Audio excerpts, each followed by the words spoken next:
Okay, guys, welcome to another Solution podcast episode. And today we're going to be talking about what does it mean to lead a woman? Okay, what does it mean to lead a woman? So that's today's topic. But first, anyways, hold on. First, we need to. We've got something to address. Say something, man. We've got something to address. We got Kobe here. We've got Mo, Octavio. What's good, man? Well, maybe first before we address that, I just want to say thank you to all the viewers and subscribers. People are enjoying the content, the comments, with the comments. Everyone interacting with us. We're going to keep on making this, so thanks for that. All the good and bad comments. Good and bad comments. Yeah, it's all love. Absolutely. It's all good. We've got all our socials going now. We've got a Clips channel. We're on Rumble. We've got Facebook, Instagram, all that. Check all those links are in the description. So please go and check that out. Subscribe and do all that stuff. But then salute to you guys, man. Yeah, definitely. Basically, like there was a interesting comment. In one of the interesting comments, which came from Facebook by a lady named Sarah, and it was to you, Octavio. Like she was responding to one of our shorts, and the first comment she made was, "Who is this piece of shit?" Yo, read it out. What did you say? Read it out. Let's just get into it. So I tried to drill into like where she was, where this response was coming from, and she elaborated for us. And basically, this is what she said. Shout out to you, Sarah. So in response to how she feels about you, it's because this is what she said in her words. He is being sexist and misogynistic in his description of women. Perhaps you need to remind yourselves that women gave being oppressed for millennia through religious indoctrination and male violence, whilst you're chatting shit about what a woman should be like. Take a good, long, hard look in the mirror. Women are not listening to this mind-numbing crap anymore. We make our own money and we don't need any man to be meek or humble to. Brat. I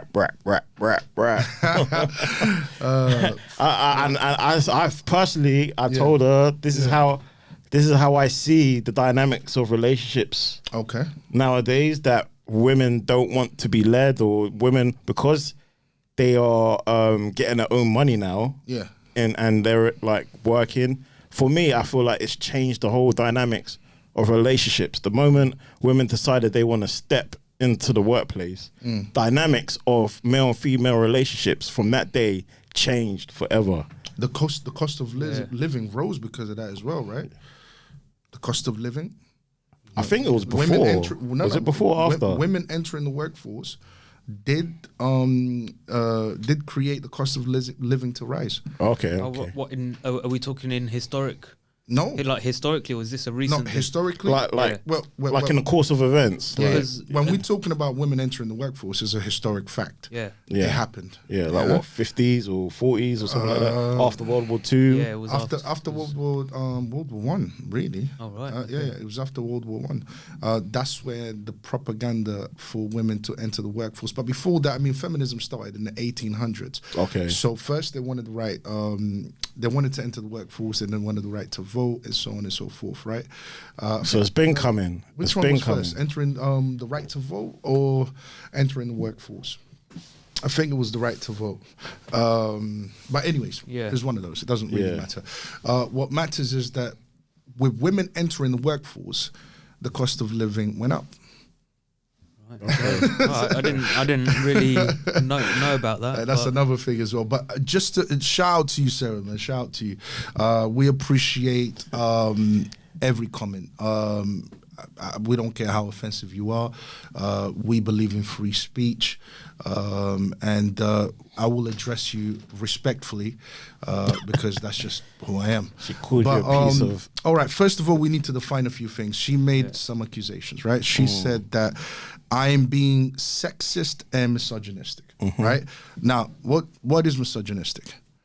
What's the definition of misogynistic? It's the hatred and contempt for women. the hatred and contempt for women. I like to be thorough.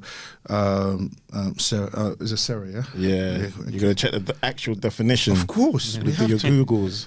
It says a person who dislikes, despises, or is strongly prejudiced against women. Okay, and then she called me sexist. Right? Yeah. Do you hate women, Octavio? Me? Yeah. I love women. I don't hate women. I love women. God bless you. Amen. Thank you, brother. Thank you. Sexist, the definition of it, okay, is characterized by or showing prejudice, stereotyping, or discrimination, typically against women on the basis of sex. Typically against women, as if men don't get, as if women are not capable of being sexist. Yeah, That's crazy, isn't it? Typically, It says here typically against women. hold on, Typically, it says that in the definition. Yeah, it even says that in the definition. That's crazy. I'm reading the actual definition. So from that we can deduce that. Interestingly, they're quite similar. Mm-hmm. They Misogynistic and sexist. Yeah. Bro, can you do me one favor? Yeah, can you just pull up the video where she is? So we'll just listen to it, but can you just pull up that video quickly of where she called me, where she called me misogynistic and sexist? Let me. What does the red pill tell us to do? To look for, to build yourself up as a man, right? Yeah. And look for feminine, fit, friendly, submissive women. Yeah. Okay. And those are the indicators, right? Yeah. Okay. But even then, even if you do find someone like that, they would probably not jump into. They wouldn't recommend jumping straight into marriage. But they're saying if you do marry, marry religiously. Don't get the government involved. Do a religious ceremony without the government involved, and also get a prenup. Okay. Good advice. All right. I agree.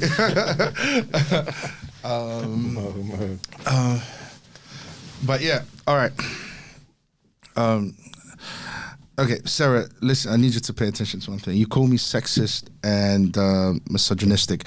Now, if you actually listen to what I said on that YouTube short there, all I said was men want women who are fit, friendly, feminine, and submissive. That is literally it. That's all I said. So I don't know what's misogynistic and sexist about a man telling another woman, telling women what they prefer in a woman. So, for example, we don't judge women for what they feel attracted to when it comes to men, right? Yeah. Right. They want, what do they want? They want tall guys. Tall guys, muscular, money. They want all of these things. I don't say women are misandrists. That's the term for women who hate men. You see what I'm saying? Okay. I don't call them misandrists. I don't call them sexist for what they find attractive in men. For their opinion. Yeah, that would be stupid for me to do that. Okay. A woman has every right to be attracted to whoever she feels attracted to. She has every right, and I'm nobody to stop that. And I guess so do you. Yeah, exactly. I have every right to want a woman that's fit, feminine, friendly, and submissive. Fair enough. That's what I Fair want. enough. Okay. Yeah. So we can determine that I didn't say anything that was sexist or misogynistic. Right? We can determine that at least. Right? Okay. And then she went on to say, perhaps you need to remind. So after she said he is being sexist and misogynistic in his description of women, perhaps you need to remind yourself that women have been oppressed for millennia through religious indoctrination and male violence, whilst chatting shit about what women should be like. Okay, all right. Now, remember on that YouTube short, unless you've seen other YouTube shorts of me elaborating, because I know YouTube shorts is only what About a minute, if that. Do you see what I'm saying? Yeah. Unless you've seen other YouTube shorts where she's heard me say other things, but on that particular YouTube short, I didn't say nothing about. All I spoke about was my preference. Yeah. Of what I find attractive in women, Yeah. right? Now, she said, perhaps you need to remind yourselves that women have been oppressed for millennia through religious indoctrination and male violence. I don't agree with that, Sarah. You're absolutely wrong. This is what I call feminist propaganda. Okay, the idea that women have been oppressed historically is feminism propaganda. Now you have to elaborate a little bit more for me, Sarah, yeah, because you have to tell me exactly what do you mean by oppressed. Who oppressed who? How were they oppressed? If you're talking about in terms of not entering the workforce, if that's what you mean by women being oppressed, then please say that, and then I will know how to answer the question. But because we like to use these buzz words, these buzz terms, and say women were oppressed in the past. In what sense? I think just trying to put myself into Sarah's shoes, and what could cause the ridiculousness of that comment is she thinking back to the days of before religion? So before religion, there were pagans, and they like women being burnt alive. Women, like basically, a man sees a woman, he takes her, and if the woman is not protected by a man, she's gone. Basically, in like savagery. Savagery right. Before religion. Basically, that kind of. You see that's the thing. I don't think there was ever a time when religion didn't exist. I don't think there was ever a time when women were not protected by men. Okay. How did society continue? What is the biological purpose of a man apart from procreation? It's to protect and provide for his woman, which will give him the legacy that he wants. But somewhere down the line, like women stop. I mean, I guess it could be feminism propaganda. It probably is. But what was that propaganda? What did they say to these women for them to? They said what she's saying, and she's not elaborating on what she's saying. But remember when I made the points that women see, like the world wars was the gateway, was the opportunity for women to like push their agenda, for feminism to get pushed to the forefront, because they felt men messed up the world basically with these world wars. And like, it is what it is. Men. There was a lot of killing. Before we even, there's always been a lot of killing. There's always been wars. Wars have always happened. There's never been a time in human history where we were all sitting around a campfire singing Kumbaya together. There's never been that time. So I don't know what people are talking about. Wars have always existed. But could that be the time where they've had enough? Enough is enough, and they want something different. But that's what I'm saying. Enough of what? Of war? Yeah, they were not fight. They were not fighting in the war. But we haven't had a world war since, though. Like, but they're not. Then the thing is, it's the men in your village, it's the men in your community, it's the men in your country that will protect you from other men that want to take over. They take over. So, so the thing is, having had enough for what? What I'm basically saying is the claim that she's making is that women were oppressed. I didn't live thousands of years ago. Do you understand? So we don't really know. Exactly. So no, that's the first thing. You don't know if women were oppressed. She wasn't there as well. This is what I mean by propaganda. First, you don't know, and second, when we look at the biological roles or the biological role of a man, which is to protect and provide for a woman, which is to continue his own legacy. Why would a man abuse the very woman that he is going to establish a legacy with? Okay, but domestic violence happens though. Like, people got married, the men beat up their wives, beat up their children. Like, these things happen. Maybe the propaganda took these stories and blew it up and persuaded women that they're wiser than men. Absolutely, or just as wise. Domestic violence happens, and this is what women do. They use the exception to the rule, and they try to blow that up and make every man look a certain type of way. Okay, interesting. Hold on a second. Hold on. So first of all, we can't establish whether there was oppression or there wasn't. Whether women were oppressed or not. There's nothing that we can. So all I can. The conclusion I can come to, what she could be talking about when she's talking about oppression, because she never clarified it. She must be talking about she must be talking about not entering the workforce. The things that women were fighting for, yeah. Women backed by the true people that really started feminism.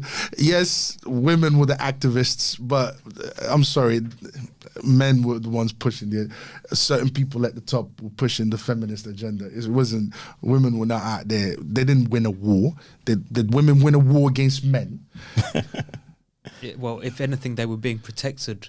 Exactly. By men. Exactly. From men. From men. From men. By men. From men. And now they don't want men to protect them no more. So I can only assume when she's talking about oppression, I can only assume that what she's basically talking about are for the rights that feminism has fought for. Well, they claim the rights, right? Yeah. I don't think those rights. See, when we speak of rights, we seem to assume that these rights are automatically good. It doesn't. Just because you have a right doesn't mean it's good or it's moral. I have a right to kill a child. It doesn't make it right. It doesn't make it moral. Mm-hmm. But I have the right. Therefore, it's what? Good? No, not every single right is good for you. Okay, so now you've entered the workforce. Was that good for women? So, wow, okay, they will say yeah. That's what she thinks it is. No, she didn't say it. I'm speculating of what she could mean. Yeah, she said at the end. She says women are making their own money for now, so.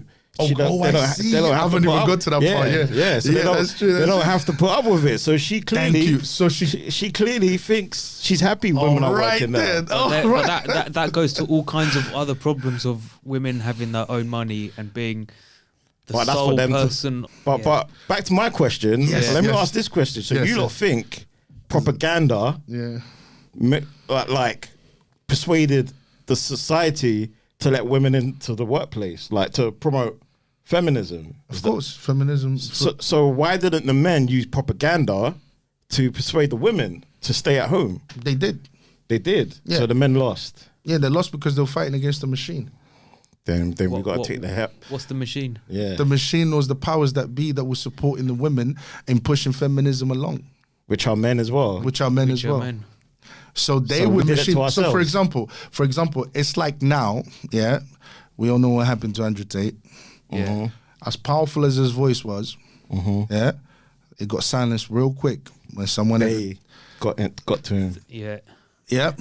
The hierarchy enslaving you. That went down real quick. Yeah. Yeah. He had to join a religion.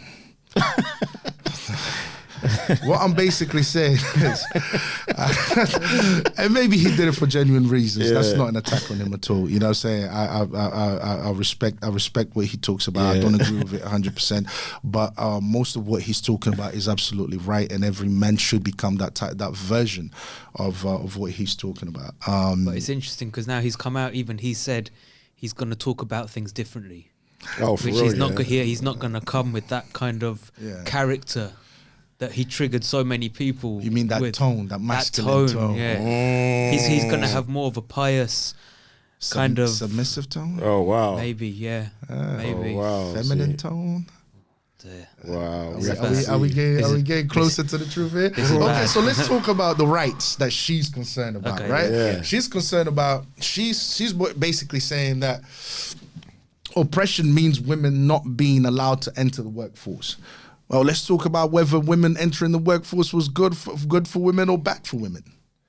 What do you guys think? Do you think women entering the workforce is good or bad? I think in particular it's quite bad because, and I've heard other women talk about this, it's bad because it puts extra pressure on the women. Not only do they have to keep up and try and climb the career ladder, but they've also got pressure on them to have kids and keep their role as a mother and a wife.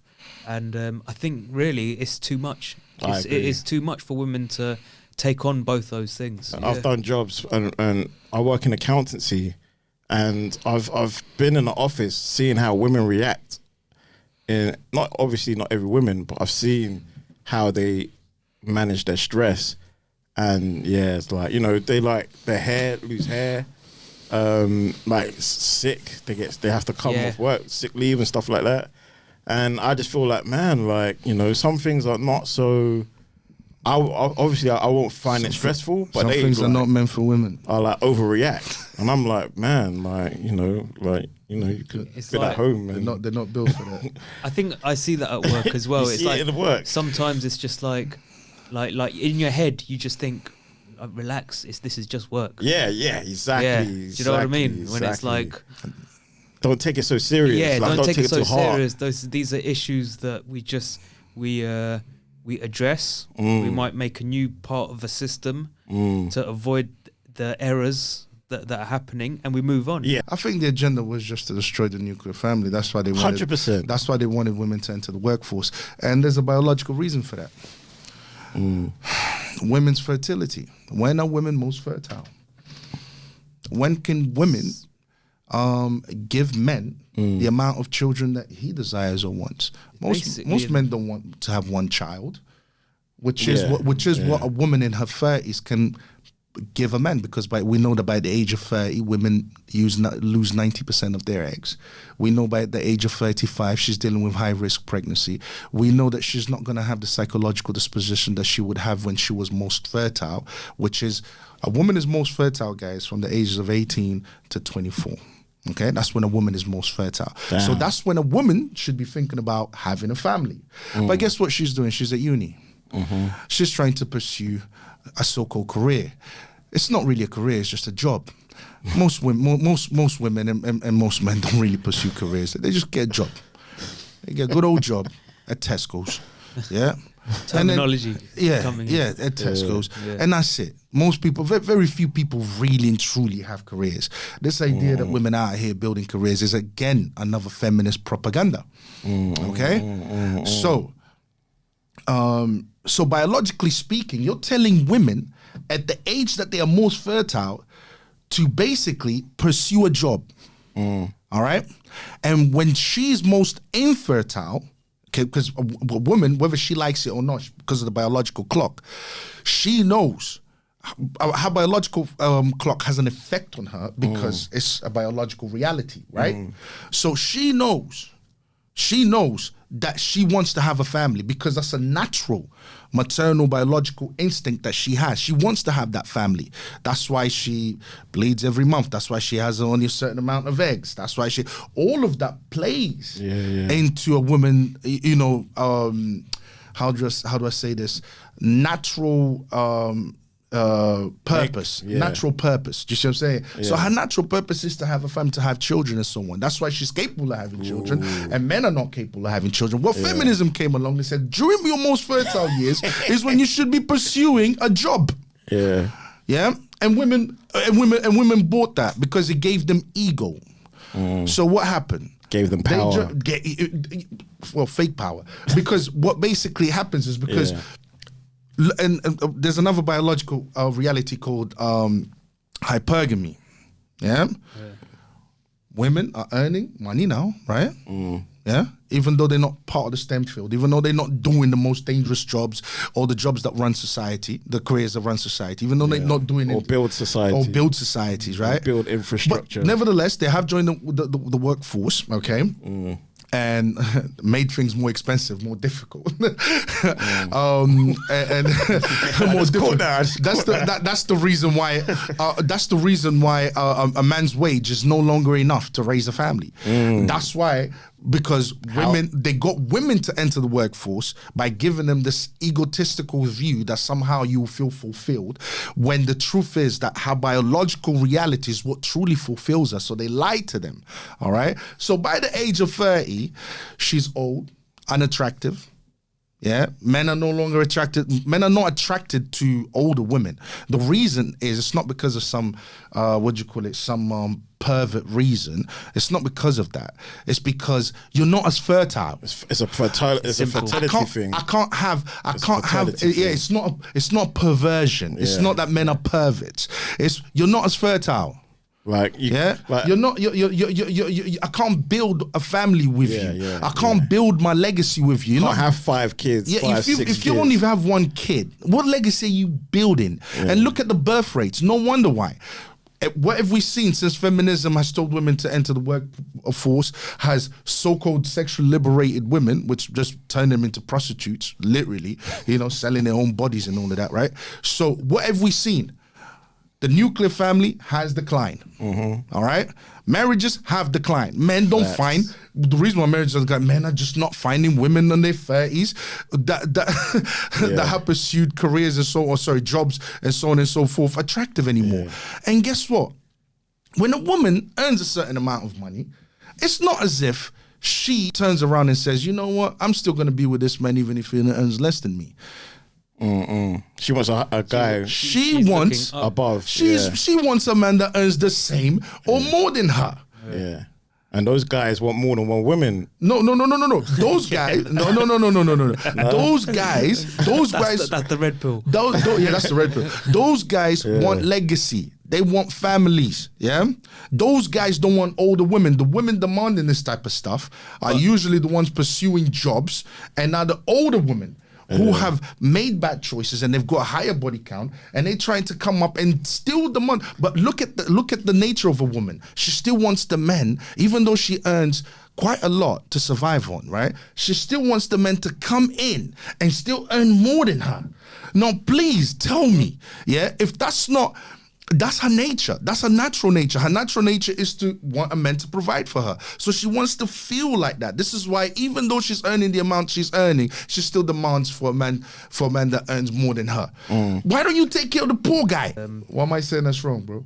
No, I hear what you're saying. Come on, guys. What am I saying that's wrong? I hear what you're saying. What am I saying that's wrong? It's truth. It's the truth. So telling women to enter the workforce, that's the first thing that they told women to do. Yeah, and the reason why women couldn't vote, it had nothing to do with it. Apparently it was in order for you to vote, you'd have to be able to also go to war.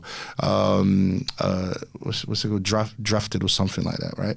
And that's the reason women didn't want to go to war. What women would historically women didn't go to war. They were protected by their men. Their men went out there and died. Their men went out there and worked hard, and this is how they were oppressed. So to me it doesn't make any sense, her argument. My thing is, I don't even know why women want to go to work. That's my genuine baffles me. Ego. Why do you want to even go? Ego. If I couldn't go, I wouldn't go. Ego.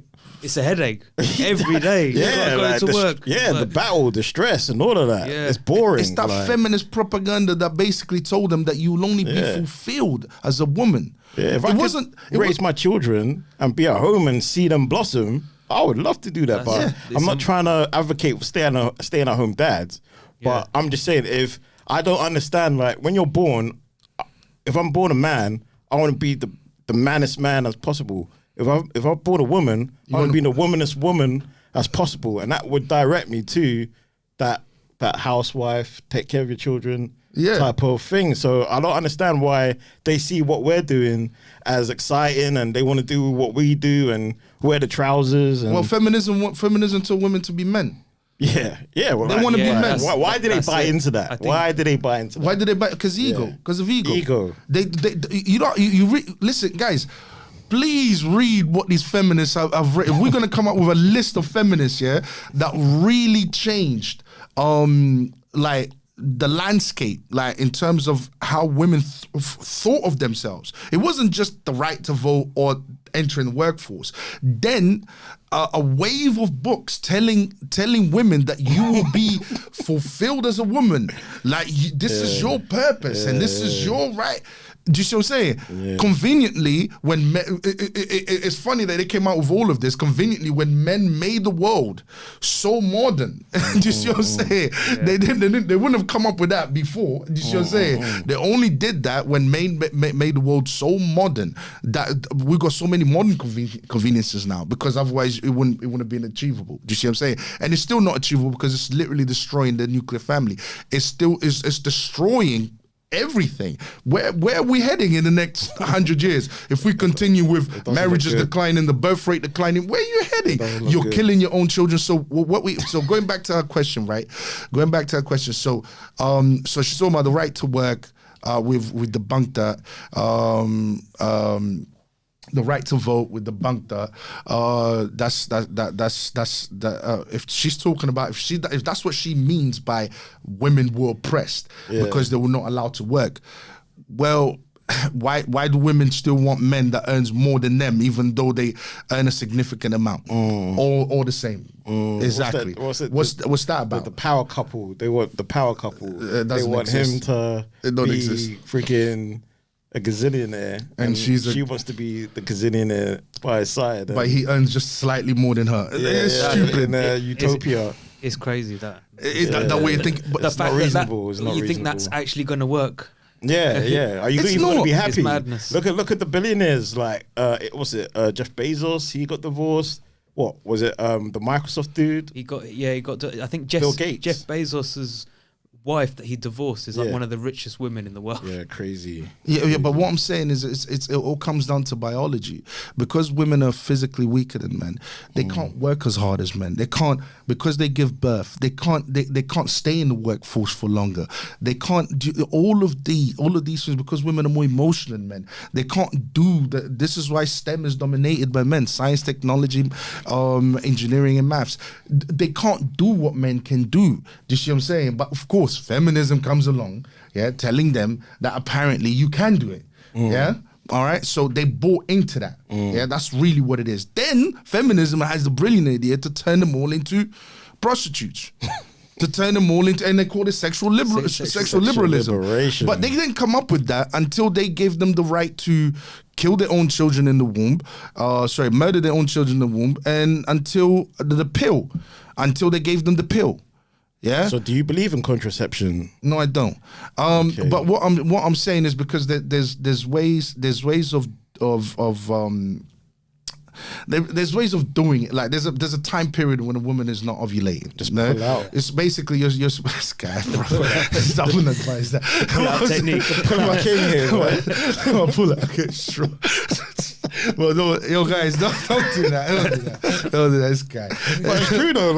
But hold on. So these are the rights that they talking about, right? So, Sarah, do you believe that the sexual liberation movement that told you that now has all these girls sexualizing themselves online, now you've got activists, feminist activists calling for women to call themselves sluts, the slut walks and so on and so forth. Do you think the sexualization of women empowers the dignity of a woman or degrades the dignity of a woman? Because I believe that it degrades the dignity of a woman for her to go out and sleep with so many men and have men use her, and knowing that that's going to affect her emotionally. That's going to affect. Is that the rights? Is that the rights you're talking about? Even like the showing the body and all of that kind of stuff on social media. On social media, It's too much. It's it's like I feel like it's devaluing it. It is devaluing it. It is degrading. It is devaluing. You're devaluing your own self. Yeah, right. Because when men are looking at you purely as a sexual object, purely for sexual gratification only, and you know that's going to affect your chances of actually finding a man that wants to be with you long term and fulfill those biological needs that you were born with, like having a child and so on and so forth. Yeah. Yeah, as a man, I wouldn't. If you were looking for a long-term relationship with a man, I wouldn't advise that doing that kind of behavior. Because when you do find a man, OnlyFans, when you do find a man, I'm assuming that guy is going to be a simp. He's going to be on the feminine side. Yeah, or he's going to be like, because the woman has sexualized herself. Yeah, probably the first thing the man is thinking. Is sexually. Just lusting over her. Yeah, lusting. And then once he gets what he wants, he's gone. He's ghost. But also, Sarah goes on to about religious indoctrination and male violence. She's actually male violence. No, most men protect and provide for their women. Most men suffer working hard for their women and for their family. That's what most men spend their time doing. They don't spend their time beating up women. They don't spend their time trying to control women and so on. And when she saw the whole religious thing, she's basically talking about the sexual liberation movement. Religion says that a woman should be submissive to a man. She should be a virgin before she gets married. Okay. And we know that these things are good for women. Why? Because first of all, that's what men want out of a woman. They want their women to be. Today they say low body counts, but really and truly, every man would prefer to marry a virgin than a woman who's got body counts. So religion tells women to be virgins before they get married. They tell them to be submissive and respectful to their men. So now we are realizing that. Isn't it funny that now we are realizing that religion was right all along for saying what they were saying? Because we know scientifically, if a woman has had more than 5 body counts, more than 5 bodies, the chances of her apparently staying in a long-term relationship reduces. Yeah. So, like basically, it goes. I think 80% or something like that. The chances of it don't last. Yeah, that's what I'm trying to say. Yeah. The chances of us staying in a long-term relationship, it goes down really bad, bruv. Yeah. You know what I mean? I'm talking about like 80% type stuff. You see what I'm saying? So we know that religion was right all along. In fact, a virgin male and a virgin female, by the way, I don't advocate for men to be promiscuous either, all right? We know that male, a male that's a virgin and a woman that's a virgin, their relationships are the ones that actually last longer. They the ones who stay married. So religion was right. So religion is not indoctrinating. The religion is not attacking. Religion was not oppressing women. Religion was telling the truth, and religion was reflecting a reality, reflecting something that is close to reality. This is the biology. The studies show this. So religion was right and feminism was wrong. Yeah. Question. Yeah. There's a lot of women Christian feminists out here. Like, what would you say to that? Like, I feel like that's a contradiction. A Christian woman, a devoted Christian woman, yet she believes in feminism. You can't be a devoted Christian woman and believe in feminism. Why not? Because you can't. It's like they're like opposite. but they're walking around. They're really, actually, no, but what I'm saying to you is what people say they are, and what the book says you should be are two different things. I can say that I'm the fittest person on earth, by the way, guys. I'm losing this weight, trust me. I could say that I'm the fittest man on earth. Bro, just because I'm saying it don't make it true, bro. You know what I'm saying? Until I grab you and I put you in that gym, I put you on treadmill and see how long we can go on for. That's how we're gonna determine that fact. That's right, that claim. And this is the truth. So religion was right. You're wrong again, Sarah. I'm sorry about that. Shout out to you though for even bringing up the comment, but you're just wrong. Sarah. You're just wrong. You're just wrong. So is there a solution like to or is would that be it? She needs to how do I say this? What's the opposite of brainwash? She needs to deprogram. She needs to kind of like unlearn everything feminism has influenced her. Do you know a lot of people believe in feminist ideals, but everything that they say it comes out of the feminist playbook, right? Or feminist manifesto. But what's funny is when you ask them, so you must be a feminist then? No, I'm not feminist. I wouldn't call myself a feminist. But everything, this is how deep the indoctrination goes, that they can speak as they can say everything that feminism teaches and still not know that they're being influenced by feminism. It is crazy. I can't lie, Sarah. Like that comment was a textbook feminist comment from the manifesto. From the manifesto, bro. Yeah, it'll be textbook. Like, it'll be interesting to know if whether she sees herself as a feminist or not. Yeah. That would be interesting. And another thing as well, just to cite this, are women happier today? Let's just listen. And she can answer this for me, The studies have it's estimated. The studies have predicted. It's estimated that 45% of women ages 25 to 44 will be single by 2030. 2030. That's not far. That's around the corner. 7 years. Scary times, man. It's estimated. I'm going to repeat that one more time for you, Sarah. Yeah? It's estimated that 45% of women ages 25 to 44 will be single by 2030. Do you know what's going to happen? More children being born through the IV. Is it IV? Yeah, bro, that's another. Yeah, the IVF. IVF. I know what you're saying. That's coming. That's going to be normal soon. No, that's another feminist propaganda. But it's I'm coming. Telling, it's I'm telling coming. You, That's because the women are like, because when they've like had their careers and they've realized, you know, time's limited, they're going to the IVF, man. Yeah, that doesn't produce good results in the long term. That in fact, you can't create that many children with it, and what it does is first of all, you're talking about a single mother, and we know the destruction a single mother causes to households. So what I'm basically saying is, Sarah, is this according to the outcome? Yeah. So we have, it's estimated that 45% of women ages 25 to 44 will be single by 2030. Do you think this is what it means for women to be finally liberated? And is this the outcome that you're looking for women? Is this what you want out of women? So you want women murdering their babies in the womb for abortion. You want women to be 45% of them to be single by 2030. No nuclear families. Is this a healthy outcome for women? Sounds like a formula for a lot of promiscuity. I think Sarah needs to go back to the patriarchy, mate. It sounds like a nightmare. Yeah, it doesn't look good. And the birth rate has declined.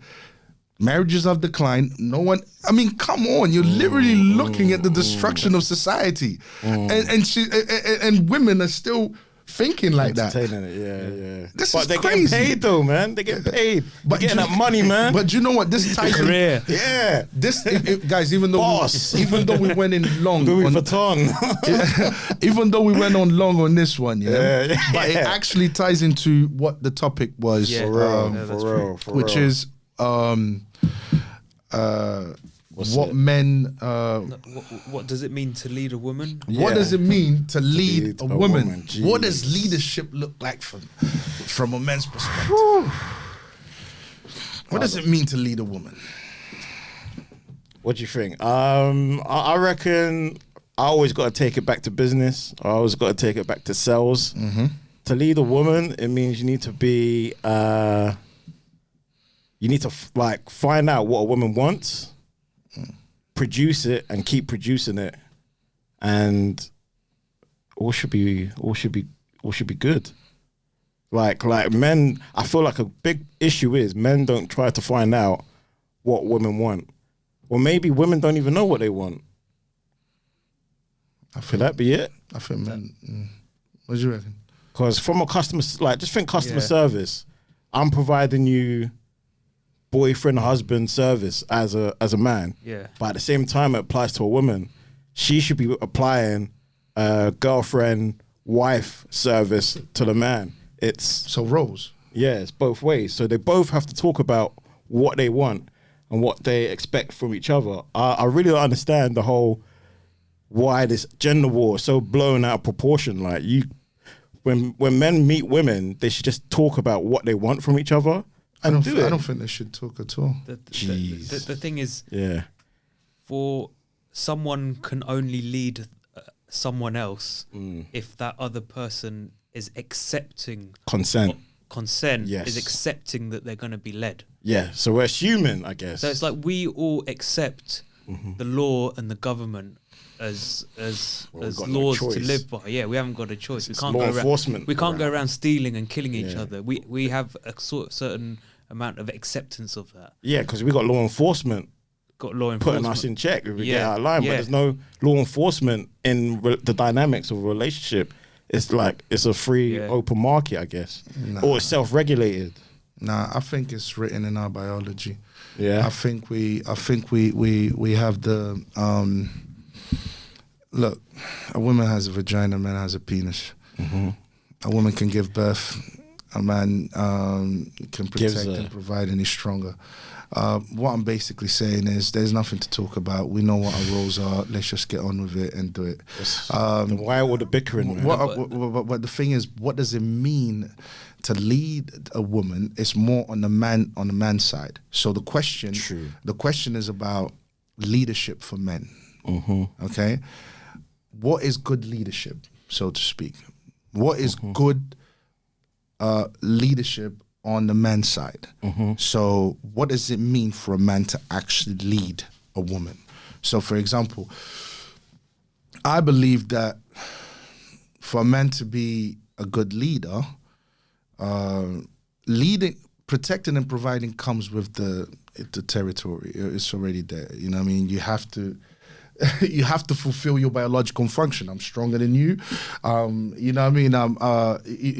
Of course, I'm going to be going out there and I'm going to be working. I don't give birth, of course, so it falls on me to go out there and work. So we've got that type of leadership, the leadership that involves providing. You know what I'm saying? Provision, right? Okay. So provision is a form of leadership, right?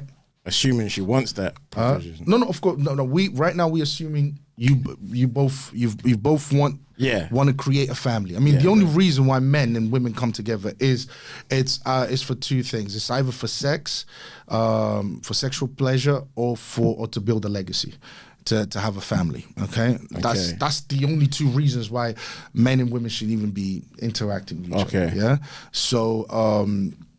so there's the provision side of things when it comes to leadership, but there's also the guidance, which is lacking in today's society. Today, when we're talking about a man leading, usually what we are talking about is attractiveness and money.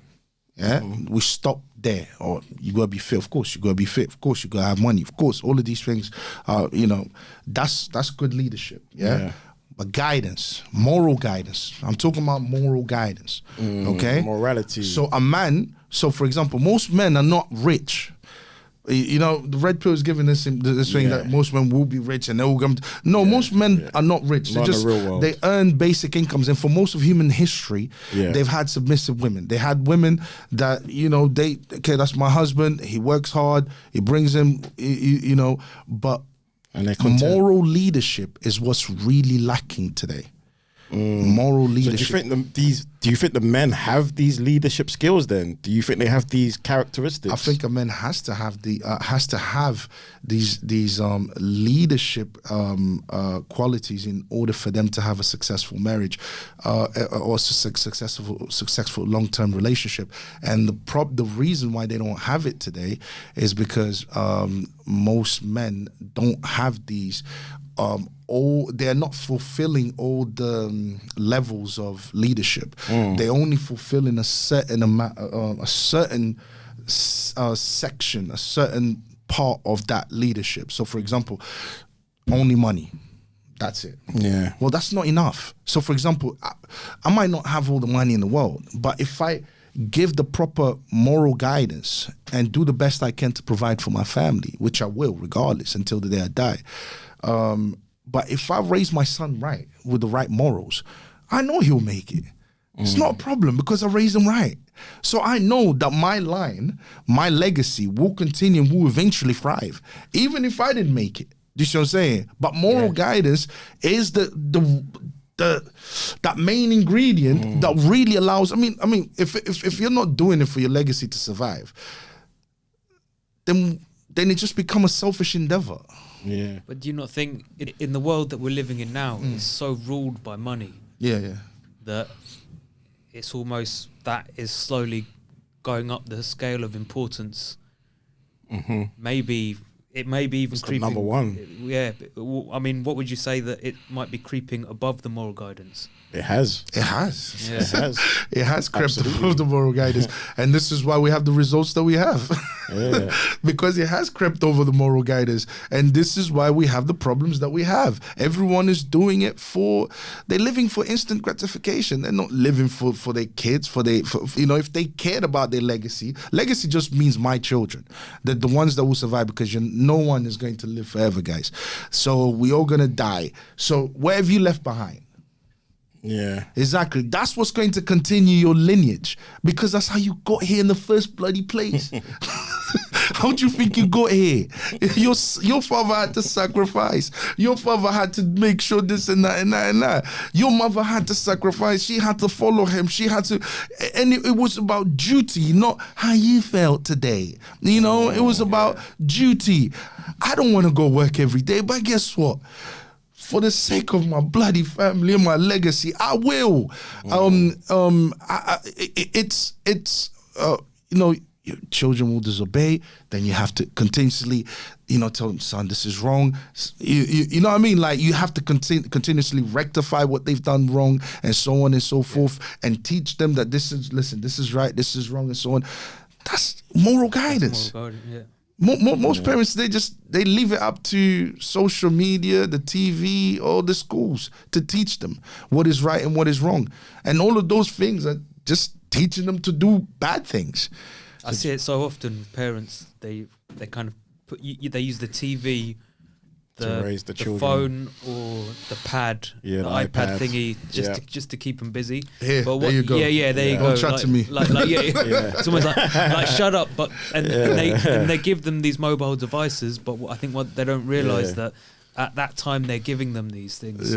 The child is learning moral guidance from that, and that's when the promiscuity messages all of this are feeding into the children, the Disneys and all those cartoons that are like, and most of these parents, they themselves haven't led a life of moral guidance themselves. You see what I'm saying? So it's the blind leading the blind. Do you understand what I'm saying? So it's like, how do we get some lenses, man? And some of them, they just turn a blind eye to it. Why? Because they themselves want to indulge in that lifestyle. Do you see what I'm saying? Depressing, so man. it's more than just leadership for men. Like, going back to the question, it's more than just providing for a child. There's poor immigrants. Go to other parts of the world. These people are poor. A woman is not sitting there leaving them because he's broke. Do you see what I'm saying? But their children are so well behaved. Their children listen to everything that their father says. How come we're living in the richest time on earth in the Western world, and people are more morally degenerate than ever? Morally degenerate and so-called depressed and all of that, and they haven't even gone through anything. Yeah. Do you see what I'm saying? Because the moral guidance is lacking. Yeah, but how do you get more? How do you develop moral guidance? I get mine from Christianity. It's up to other people to choose what they want to, be morally guided by. What about you, Mo? I get moral guidance from kind of what my parents taught me. Okay. And in my religion, there is not much talk about moral guidance, so I kind of just I go from mainly what my parents taught me. Okay, like past experience and stuff. Yeah. What about you, bro? How do I just read personal development books? Sorry? Like personal development books, like self-help books, like emotional you kind intelligence. of you kind of taught yourself. Yeah, self-taught. Yeah, like emotional intelligence.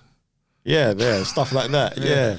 Like Napoleon Hill, 16 Lessons of Success. That's a very good book if you want to build your morality. You don't have to go to the Bible. You don't have to go to religious scriptures. I thought that was thingy. I thought that was about like money. It is. But it touches on morality. Yeah, 100%. Serious? 100%. Damn, man. 100%. I didn't know. It's interesting. Yeah. There's books out there. It's not just religious scriptures, as religious people will tell you. Like, there's lots of information out there for people who feel like they don't know how to like navigate their moral compass to help them. It's just a matter of being willing to improve yourself. I think this is interesting because we kind of touched on this before, where like with morality, everyone knows deep down inside what is moral, what is immoral. But look, do they have the Like, strength? remember with the LTGB reactions? Yes. Yeah, it's like the only reason We touched on it. Yeah, we did. Only they were getting triggered is because deep down they They knew. know Yeah. what it is. And that's what happens most of the time. Yeah. People do know what's right and wrong, but for some reason they're... No, in Christianity we believe that the natural law has been written in human hearts. So every human being is capable of recognizing what is right and what is wrong. There's a difference between you being able to recognize what is right and what is wrong, and having the conviction to do it. Yeah. So there's a difference between I know this is wrong, but I cannot want to do it. Do you see what I'm saying? And then the desire to actually,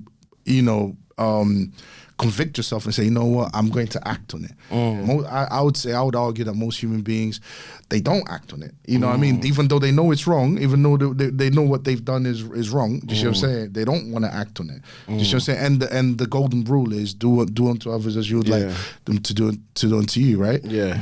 So don't do to others what you would like done to you, right? Yeah. So that's the golden rule. So if you really want to find out whether people know what's right and what's wrong, treat them the same way they've treated you, and they will quickly turn around and say, I don't like that. Yeah. So why did you do it? Yeah. If you're saying there's no right and wrong, well, I'll put you to the test. Do you see what I'm saying? And most people wouldn't pass the test. They'll say, please don't treat me like that. I wouldn't want to be treated like that. Because they know once you put them through that, they don't like it no more. But the thing is, the difference with religion, without going into religion, is we have an authority, and then the authority is God. You see what I'm saying? So you can sit there and look, people are not doing too well. You know what I mean? Even though they know what's right and wrong, they're not doing too well following it by the looks of it. You see what I'm saying? But what religion has is what Christianity has is the grounding is God. You see what I'm saying? And there are consequences. You see what I'm saying? But the grounding is God. You see what I'm saying? And when you take God out of the equation, it just becomes a kind of vain exercise. I can act on it. I can be moral if I want to be moral, you know? I think there's a choice. It is a choice. It's a choice. No, it's always a choice. Even for a Christian, it is a choice. Yeah. But with a Christian, it's like there is accountability there. Yeah. But when you take God out of the equation, there is no accountability. Where it is, it's like, you know what, today I feel like forgiving you, bro. But tomorrow, I might not. But with a Christian is, God says forgive this person all the time, whether you like it or not. And you have to bloody do it. Just like whether authority. you like it or not. Yes, we recognize what you've done is wrong, but we forgive. Do you see what I'm saying? I think without religion, there's a bigger chance for manipulation of what's right and wrong. By outside forces. Yeah, we're seeing it today. Yeah, we're seeing it today. They're telling boys to be girls. They're telling girls to be boys. They're telling, you know what I mean? Things that are not natural. They're saying that this is natural. Do you see what I'm saying? And it's so perspective, right? You know what I mean? Like, so there's no guide. Why can't that be right? And they've got a point. Why can't that be right? What makes you the person that decides what's right and what's wrong? What makes you God almost? Do you see what I'm saying? It's true though. He can look at you and say, yeah, fine, you believe in what you believe in. I believe in what I believe in. So who really decides what's right and what's wrong? The powers that be always do. There's always a hierarchy because you can never tell another human being what's right and what's wrong. You can't. Because then that means you're putting yourself in the position of God. This is why we believe that it comes from God. The moral argument comes from God, because another human being can never tell another human being what he thinks is right and what the other person goes, yeah, you think that's right, but I think I'm right. So what? Yeah, you've got your own. Yeah, but I don't think what you're doing is. So what? Yeah, fine. You disagree with me. I disagree with you. I want to do what I want to do. You do what you want to do. Do as thy will. So basically, like, look to God. Look to God for the higher. Well, morality comes from God. It can't come from human beings, because you can't tell another human being what is right and what is wrong. Study God. Yeah, it's right to you, but it's not right to me. Especially during that moment. You see what I'm saying? And it can change. It can flip real quick according to how I feel today, tomorrow. So interesting. Like, so how do you feel about what he's saying. Like, if you're struggling with a moral decision, would you seek to the man upstairs to know how to respond in a more, you know, spiritual, higher way, like he's mentioning? Yes, it's a tricky one. Mm. A tricky one. I would. That's, you know, even though I don't follow Christian, but Christianity has got good answers in there. Oh yeah, you can't knock that. Like Jesus, when you see his example, is usually the morally right way to go. So you can't knock Jesus for that. Well, Got to pick him up sometimes. I'm not a hater, man. I got to say, you're right. I'm reading the Bible at the moment, and so far, there's nothing I disagree with. Everything's like, everything's like, tick. All right, let's keep going. Yeah. It's like, if you're looking for the right way, the best way to, most peaceful way to behave. But I think that message of, especially of morality, has been going around the earth for so long. Yeah, it's kind of like it's ingrained in people. So I think sometimes you can get it from religion. Yeah, sometimes you can get it from indirectly from religion through someone else. Yeah. It could be your brother. It could be a friend. Yeah, and that same message will come back, and Yeah. it will be a morally correct thing to do. Yeah. And you will kind of recognize it as such, just because. Yeah. Truth is that which corresponds to. Truth is that which closest corresponds to reality. Mm-hmm. Facts. Yeah. So this is not a religious statement. This is just a fact. Okay. Truth is that which closest corresponds to reality. For example, I'll give you an example. Females give birth, males don't give birth. When we look at reality, that's a statement of truth, because when we look at reality, that's a fact. Yeah. Do you understand what I'm saying to you? It's such a fact. Just like to create water, you need 2 hydrogen atoms and 1 oxygen atom. There you go. To create water. Like that whole argument of what is a woman that was trending a few months ago, I'm baffled how that was even entertained. But this is how It's crazy. This is how morally perverse. Facts is facts. This is how morally perverse human beings, or the powers that be, can be, that they are pushing this agenda. Yeah. And we're gonna do that topic, that episode. You know what I mean? Is there an agenda? This is why what they are doing is so morally perverse, because, and you can twist it. You see what I'm saying? But the powers that be, they're pushing a certain Why are they narrative, doing this to us, which man? which does not correspond. There's a reason for that, but which does not correspond to reality. It does not. What they are saying does not correspond to reality. This is why we've got to the point now where someone just did a documentary and asked a simple question: what is a woman? And he. And he went viral for asking the most silliest question that any human being. Yeah, he should have got mushed in the face, man. How do you go viral and make with something like that? I mean, honestly, that was sad. That was sad. If we got to this point, that's where we are. That's where we are. I'm shocked. That's where we are. Like, men, you need to like be more vocal. Guys, we need to do some reactions, man. But vocal, hey, listen, man. I think we've That was a lot of good talking points. Come on, man. That was deep. So listen, we have to do the solution. So quickly, let's just give our opinion. What is the solution, guys? Me personally, leadership. When it comes to men leading women, it's more than just providing.